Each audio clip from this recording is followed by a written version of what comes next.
So now that our ad is done, we're going to go ahead and select next.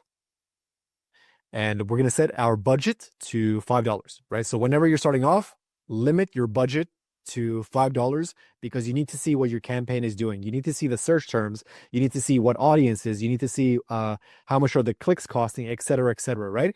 Even though it says my average CPC here is 50 cents, that's a total lie. Like we're targeting plumbing keywords. You're never going to be able to pay 50 cents for a click for plumbing directly from Google. Maybe on YouTube, but on Google, no chance you're paying 50 cents. So nonetheless, set your budget to $5 because you need to understand your campaign. You need to see what kind of keywords people are clicking on. You need to see what's happening with your campaign before you start scaling. And you also need to get conversions. So there's no reason to set your campaign to like $100 right away because you need to see if you're getting conversions at a small value before you start to scale, right? So set it to $5, run it for like a week and see, and then like learn your intuition. You're building intuition. You're building your own artificial intelligence in your own brain, kind of understanding what's going on, right? So we're going to go ahead and select next. And now it's going to create the campaign. This usually takes a second or two. But while we wait for checking for errors, any questions related to this specifically for now? Yes, I have one. Um, as far as you said, the $5 budget thing, if the clicks are more than $5, how do you get clicks with that budget?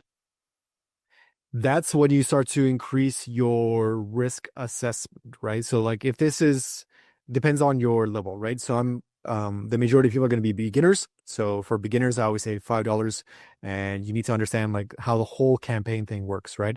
If you're an intermediate to advanced and you've ran traffic before, then obviously you can increase your cost per clicks a little bit as well. But for beginner purposes, I recommend $5 per day. What level would you say you're at? Probably like intermediate to beginner side. I have a lot of Google Ads experience and pay per call experience, but not necessarily pay per call on Google Ads or home services. Okay. So what niches do you typically run? I mean, I've run a lot of student loans, forgiveness, but it's like I haven't run anything in a while. I've done like run a lot of that, some other stuff. Um, but I've done a little bit of like I've done some legal and locksmiths and stuff too on Google Ads, but majority of my pay per call has been the student loan and so some other black hat stuff on pop-ups. Okay, well, at least you have like a basic understanding of the campaigns, but I still recommend like let's say you're jumping into a new niche, like let's say you've never run plumbing before, so you still start off at the $5 per day. And you need to just limit your risk as much as possible until you understand what's going on. And then once you're comfortable getting the clicks at a higher rate, that's when you start to increase your budget as well as your cost per click as well.